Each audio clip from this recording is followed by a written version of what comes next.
ကျွန်ုပ်တို့ရဲ့ကဘာကြီးဟာရှုပ်ထွေးမှုတွေအကျက်တဲတွေဝန်ထုတ်ဝန်ပိုးတွေနောင်တတွေကြောက်ရွံ့မှုတွေနဲ့တည်ပြည့်နေနေပါတယ်။ဒါပေမဲ့စိန်ခေါ်မှုတိုင်းမှာသင်အတွက်စောင့်မျှော်နေတဲ့မျှော်လင့်ချက်ဆိုတာရှိနေပါတယ်။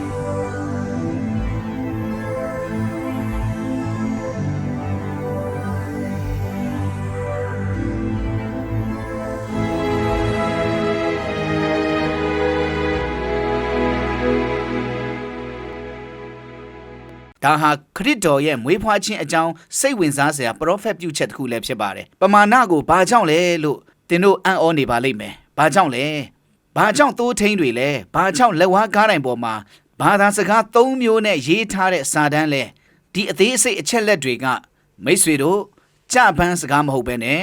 သူတို့ကပရောဖက်ပြုချက်ကိုထင်ဟပ်စေတာဖြစ်တယ်။သူတို့ကရည်ရွယ်ချက်ရှိရှိဒီဇိုင်းကိုပြသတာဖြစ်တယ်။သူတို့ကဖျားသခင်ကကျမ်းစာတစ်လျှောက်လုံးမှာနမိတ်လက္ခဏာတွေထားခဲ့တယ်ဆိုတာကိုဖော်ပြနေတာဖြစ်တယ်။ဒါကြောင့်ကျွန်တော်တို့သူ့ရဲ့နှုတ်ကပတ်တော်ကိုယုံကြည်နိုင်ပါတယ်။စိတ်ဓာတ်ကျနေတယ်လို့ခံစားရတဲ့အခါမျောလင့်ချက်ကိုရှာဖွေခြင်းအပြစ်ဆိုတာမကောင်းတဲ့အပြုအမူတသက်မဟုတ်ပါဘူးဆိုတာသတိရဖို့ဖြစ်တယ်။နဲ့ဆိုင်တဲ့အကွဲကြောင်းတစ်ခုပါ။သင်ရဲ့ဖုန်းပြုတ်ကျပြီးမျက်နှာပြင်ကွဲသွားတယ်လို့စဉ်းစားကြည့်ပါ။သင်ရဲ့ message တွေပို့နိုင်တယ်ဓာတ်ပုံတွေရိုက်နိုင်တယ်ဖုန်းခေါ်ဆိုမှုတွေဖြေချနိုင်တယ်ဒါပေမဲ့အရာအားလုံးပုံပြက်နေတယ်မှန်ပါသလားမျက်နှာပြင်ပေါ်မှာမြင်းချောင်းတွေဖြတ်ပြေးနေတယ်အယောင်တွေလည်းပြောင်းသွားတယ်တခါတလေထိတာကအလုပ်မဟုတ်ဘူးဖုန်းကအလုပ်လုပ်နေတုန်းပဲဒါပေမဲ့ဖန်တီးထားတဲ့ပုံစံအတိုင်းတော့မဟုတ်ဘူးဒါကပဲအပြစ်ကလှုပ်ဆောင်တာပါဒါဟာကျွန်တော်တို့ရဲ့နှလုံးသားမျက်နှာပြင်ကိုအကွဲစေတာဖြစ်တယ်ကျွန်တော်တို့ဆက်ပြီးတော့ချစ်နေမယ်ရေမောနေမယ်အလုပ်လုပ်မယ်အိမ်မက်မက်နေမယ်ဒါပေမဲ့တခုခုကမားနေတယ်ဆက်ဆံရေးတွေပြတ်တောက်သွားတယ်ယုံကြည်မှုတွေရပ်တန့်သွားတယ်စိတ်ခံစားမှုတွေဖောက်ပြန်သွားတယ်ကဘာကြီးပျက်စီးနေရတဲ့အကြောင်းရင်းရှိပြီးဖခင်သခင်ကအသင်ကိုဒီအတိုင်းထားခဲ့ဖို့ညှင်းဆန်ပါတယ်အရာအားလုံးပြောင်းလဲသွားတဲ့အခါမှာမျော်လင့်ချက်ကိုရှာဖွေခြင်းမိတ်ဆွေတို့ခရစ်တော်ကသူ့ရဲ့ပြန်လာခြင်းကိုညွှန်ပြတဲ့နမိတ်လက္ခဏာတရားစင်ကျော်ပေးခဲ့တာဖြစ်တယ်လူအများစုကဒီနမိတ်လက္ခဏာတွေကိုမြင်ပြီးကြောက်ရွံ့ကြတယ်အထူးသဖြင့်တညတာအတွင်းပြောင်းလဲသွားပုံရတဲ့ကဘာကြီးမှာပေါ့ဒါပေမဲ့ဒီနမိတ်လက္ခဏာတွေကသင်ကိုကြောက်လန့်ဖို့ရည်ရွယ်ထားတာမဟုတ်ဘူးသူတို့ကကျွန်တော်တို့ရဲ့မျက်လုံးတွေကိုယေရှုစီလှည့်ဖို့ရန်ကျွန်တော်တို့ရဲ့နှလုံးသားတွေကိုမျှော်လင့်ချက်တွေမှာခိုင်ခန့်စွာကြောက်ချဖို့ရည်ရွယ်ခဲ့တာဖြစ်တယ်ကျွန်တော်တို့ပတ်ဝန်းကျင်ကအရာအားလုံးပြောင်းလဲနေချိန်မှာဖခင်သခင်ကသစ္စာရှိမြဲရှိနေပါတယ်ဒါကြောင့်ကျွန်တော်တို့လာမယ့်အကျက်အတဲတွေကိုအာယုံမဆိုင်ပါဘူးဒါပေမဲ့ကြွလာမယ့်ခရစ်တော်ကိုပဲအာယုံဆိုင်ပါတယ်ဘာလာမယ်ဆိုတာကိုမဟုတ်ဘဲနဲ့ဘယ်သူလာမယ်ဆိုတာကိုပဲကျွန်တော်တို့ရှေ့ရှုဖို့ဖြစ်ပါတယ်စောင့်ဆိုင်ခြင်းအမှုပညာဟာမျှော်လင့်ချက်ကိုရှာဖွေခြင်းမိတ်ဆွေတို့ကျမ်းစာဟာခရစ်တော်ရဲ့ဒုတိယအကြိမ်ကြွလာခြင်းရဲ့မျှော်လင့်ချက်နဲ့ပြည့်နေတယ်ဆိုတာသင်တို့သိပါတယ်အကြိမ်1800ကျော်ကျမ်းစာကဒီလက်တွေ့ဘဝကိုကျွန်တော်တို့ကိုညွှန်ပြနေတာဖြစ်တယ်ဓမ္မဟောင်းကျမ်းမှာအကြိမ်ပေါင်း1500ကျော်နဲ့ဓမ္မသစ်ကျမ်းမှာအကြိမ်ပေါင်း300ကျော်ပါဝင်နေတာဖြစ်တယ်တကယ်တော့ဓမ္မသစ်ကျမ်းတက်မှာတောင်မှယေရှုရဲ့ပြန်ကြွလာမဲ့ဂရုတော်ဟာစာပိုက်တိုင်း30မှာတစ်ခုပါဝင်တာဖြစ်တယ်ဓမ္မဟောင်းကျမ်းရဲ့စာအုပ်39အုပ်ထဲက18အုပ်ကသူ့ရဲ့ပြန်လာခြင်းအကြောင်းကိုပြောဆိုထားပြီးတော့ဓမ္မသစ်ကျမ်းရဲ့စာအုပ်28အုပ်ထဲက23အုပ်ကအတူတူပဲဖြစ်တယ်ဂရိတော်ကိုပဲပဲ့တင်ထပ်နေတာဖြစ်တယ်ဆိုတော့ကဘာဦးကျမ်းကနဲ့ဗျာဒိတ်ကျမ်းအထိသတင်းစကားကခိုင်မာပြီးရှင်းလင်းနေပါတယ်သူပြန်ကြွလာလိမ့်မယ်သူကြွလာခဲ့ပြီသူထပ်မံကြွလာလိမ့်မယ်သူပြန်ကြွလာလိမ့်မယ်ဆိုတာကိုပဲဆွဲမြဲဖို့ဖြစ်ပါတယ်ဒါဟာဓမ္မဟောင်းကျမ်းရဲ့မျှော်လင့်ချက်ဖြစ်တယ်လို့သူကြွလာခဲ့ပြီဆိုတာကိုဓမ္မသစ်ကျမ်းရဲ့သက်သေခံချက်လည်းဖြစ်တယ်သူထပ်မံကြွလာလိမ့်မယ်ဆိုတာယုံကြည်ခြင်းသတ္တိနဲ့ဝမ်းမြောက်ခြင်းတွေနဲ့စောင့်ဆိုင်ခြင်းဝိညာဉ်ရေးအမှုပညာကိုသင်ယူတဲ့အခါမှာကျွန်တော်တို့ကိုတည်ဆောင်ပေးတဲ့မျှော်လင့်ချက်ဖြစ်တယ်ယေရှုရဲ့ဒုတိယကြိမ်ကြွလာခြင်းဟာမလုံမရှက်နိုင်တဲ့အမှန်တရား၃ခုမှာကြောက်ချထားတာဖြစ်တယ်နံပါတ်1ဒါဟာဘာသာရေးအရာမရှိမဖြစ်လိုအပ်ချက်ဖြစ်တယ်နံပါတ်2ဒါဟာတမိုင်းဝင်လက်တွေ့ဘဝဖြစ်တယ်နံပါတ်3ဒါဟာကျမ်းစာဆိုင်ရာသေချာမှုပါခရစ်တော်ကမဖြစ်မနေကြွလာရမယ်ပျော်ရွှင်မှုကိုရှာဖွေရမှာမျှော်လင့်ချက်ကိုရှာဖွေခြင်းစီကားနေတဲ့အာရှမြို့တစ်မြို့ကိုစဉ်းစားကြည့်ကြပါစို့မနီလာဂျကာတာဘန်ကောက်လျှက်စစ်တပ်အားပြတ်တောက်ချိန်မှာမြီးပွိုင်းတွေပြတ်သွားတဲ့အခါမကြာခင်မှာပဲရှုပ်ထွေးမှုတွေဖြစ်လာတယ်မှန်ပါတယ်လူတွေကဟွန်းတီးကြတယ်လမ်းစုံတွေမှာပိတ်ဆို့သွားတယ်စိတ်တူဒေါသတွေထွက်လာတယ်မတော်တဆတွေဖြစ်လာတယ်ဘာကြောင့်လဲလို့ကျွန်တော်တို့မေးကောင်းမေးနိုင်ပါမယ်ဘာလို့လဲဆိုတော့ဥပဒေ ပျောက်ကွယ်သွားတဲ့အခါမှာရှုပ်ထွေးမှုတွေကနေရာယူလာလို့ဖြစ်ပါတယ်ဖခင်သခင်ရဲ့ပညတ်တော်ဟာကျွန်တော်တို့ရဲ့ဘဝရဲ့မီးပွိုင်ပဲဖြစ်တယ်ဒါဟာစီးမြင်ဘေးကင်းမှုငြိမ်းချမ်းမှုနဲ့လမ်းညွှန်မှုကိုယူဆောင်လာတာဖြစ်တယ်အဲ့ဒါကိုဖယ်လိုက်ပါပြီးတော့ဆက်ဆံရေးတွေပျက်စီးသွားမယ်မိသားစုတွေကွဲပြဲသွားမယ်ယုံကြည်မှုတွေပြိုလဲသွားပြီးမှလူအဖွဲ့အစည်းကသူ့ရဲ့ကိုကျင့်တရားဆိုင်ရာအခြေခံကိုဆုံးရှုံးသွားပါလိမ့်မယ်ဖခင်သခင်ရဲ့ပညတ်တော်ဟာစီးမြင်စည်းကမ်းစရင်မဟုတ်ဘဲနဲ့သင်ရဲ့တန်ဖိုးကိုဖော်ထုတ်ပေးတဲ့သင်ရဲ့ပျော်ရွှင်မှုကိုကာကွယ်ပေးတဲ့ပြီးတော့သင်ကိုယေရှုစီတဲ့တဲ့ဥဆောင်သွားတဲ့မျော်လင့်ချက်ရဲ့အသက်ကယ်ကြိုးတစ်ခုဖြစ်တယ်ဆိုတာကိုလာရောက်ရှာဖွေလိုက်ပါပင်ပန်းနွမ်းနယ်တယ်လို့ခံစားရတဲ့အခါမှာမျော်လင့်ချက်ကိုရှာဖွေခြင်းပုံပြင်တစ်ပုတ်ပြောပြပါစေတစ်ခုတ်သမား2ယောက်ဟာတရက်တည်းမှာအများဆုံးတစ်ခုတ်နိုင်သူဘယ်သူလဲဆိုတာကြည့်ဖို့ပြိုင်ပွဲတစ်ခုမှာပါဝင်ခဲ့ကြတာဖြစ်တယ်။တစ်ယောက်ကငယ်ရွယ်ပြီးသမ်းမာတယ်။နောက်တစ်ယောက်ကအသက်ကြီးပေမဲ့ပိုပြီးမှအတွေ့အကြုံရှိတယ်။ဆက်စချင်းမှာငယ်ရွယ်တဲ့သူကတစ်ချက်မှမနာပဲစက်တိုက်အလုပ်လုပ်ခဲ့တယ်။ခုတ်နေခဲ့တာဖြစ်တယ်။အသက်ကြီးတဲ့သူကတော့တနေ့တာအတွင်းမှာအချိန်ပေါင်းများစွာထိုင်ဖို့အနားယူဖို့နဲ့ခဏနားဖို့ရက်ခဲ့တာဖြစ်တယ်။ငယ်ရွယ်တဲ့သူကသူအချိန်ဖြုံးနေတာပဲငါသေးချာပေါက်ပြိုင်ပွဲကိုအနိုင်ရလိမ့်မယ်လို့တွေးခဲ့တာဖြစ်တယ်ဒါပေမဲ့တနေ့တာရဲ့အဆုံးမှာတော့အသက်ကြီးတဲ့တိခုတ်သမားကတစ်တွေကိုပိုပြီးမှခုတ်ထားခဲ့တာဖြစ်တယ်အံ့ဩသွားတဲ့ငယ်ရွယ်တဲ့သူကခမားကဘာလို့ဆက်တိုက်ရက်နေလျက်နဲ့ကျွန်တော်ကိုဘယ်လိုအနိုင်ယူနိုင်တာလဲလို့မေးခဲ့တာဖြစ်တယ်အသက်ကြီးတဲ့သူကပြုံးပြီးတော့ပြောလိုက်တယ်ငါထိုင်လိုက်တိုင်းငါရဲ့ပစိန်ကိုသွေးနေခဲ့တာဖြစ်တယ်ဒါကြောင့်ငယ်ရွယ်တဲ့တစ်ခုတ်သမားလိုပါပဲကျွန်တော်တို့အများစုဟာပင်ပန်းနွမ်းနယ်ပြီးစိတ်ဓာတ်ကျတဲ့အထိမရက်ဘဲနဲ့ဘဝကိုတွန်းအားပေးနေကြတာဖြစ်တယ်။တည်င်းကောင်းတော့ဥပုပ်နေ့ဟာဖျားသခင်ရဲ့အပတ်စဉ်ခဏနားဖို့နဲ့သူ့ရဲ့ရှေ့တော်မောက်မှာကျွန်တော်တို့ရဲ့ပစိန်ကိုသွေးဖို့ခေါ်ဆိုခြင်းဖြစ်တယ်။ဒါဟာအချိန်နဲ့ပျောက်ကွယ်သွားတာမဟုတ်ဘူး။ဒါဟာကျွန်တော်တို့ရဲ့ခွန်အားကိုပြန်လည်ထူထောင်ပေးတဲ့လက်ဆောင်ဖြစ်တယ်။မိတ်ဆွေတို့ကျွန်တော်တို့ဖျားသခင်နဲ့အတူနားဖို့ရလိုက်တဲ့အခါမှာကျွန်တော်တို့မျှော်လင့်ချက်ကိုပြန်လည်ရှာဖွေတွေ့ရှိပါတယ်။ဥပုပ်နေ့ဟာကျွန်တော်တို့ရဲ့စွမ်းအင်ကိုအားသစ်လောင်းပေးတာဖြစ်တယ်။ကျွန်တော်တို့ရဲ့စိတ်တွေကိုကြည်လင်စေတယ်။ကျွန်တော်တို့ရဲ့နှလုံးသားကိုလန်းဆန်းစေတယ်။ဒါကြောင့်ကျွန်တော်တို့ဖိအားအစားငြိမ်းချမ်းမှုနဲ့ဘဝကိုရင်ဆိုင်နိုင်ပါတယ်။ကြောက်ရွံ့မှုနဲ့မျက်နှာစာမှာမျောလင့်ချက်ကိုရှာဖွေခြင်းအာရှမှာရှိတဲ့လူတိုင်းဒီပါဟာအလုတ်မိသားစုစကားပြောဆိုမှုအွန်လိုင်းမှာငွေပေးချေမှုတွေနဲ့နေ့စဉ်ဘဝအတွက်မိုဘိုင်းဖုန်းကိုအားကိုးကြတာဖြစ်တယ်မှန်တယ်ဒါပေမဲ့ဘက်ထရီသေသွားတဲ့အခါမှာဖုန်းကလုံးဝပိတ်သွားတာဖြစ်တယ်။ तू က message တွေမပို့တော့ဘူး။ तू ဖုန်းခေါ်ဆိုမှုတွေမလက်ခံဘူး။ तू ပတ်ဝန်းကျင်မှာဘာဖြစ်နေလဲဆိုတာ तू မသိဘူး။ပါဝါပြန်မလာမချင်း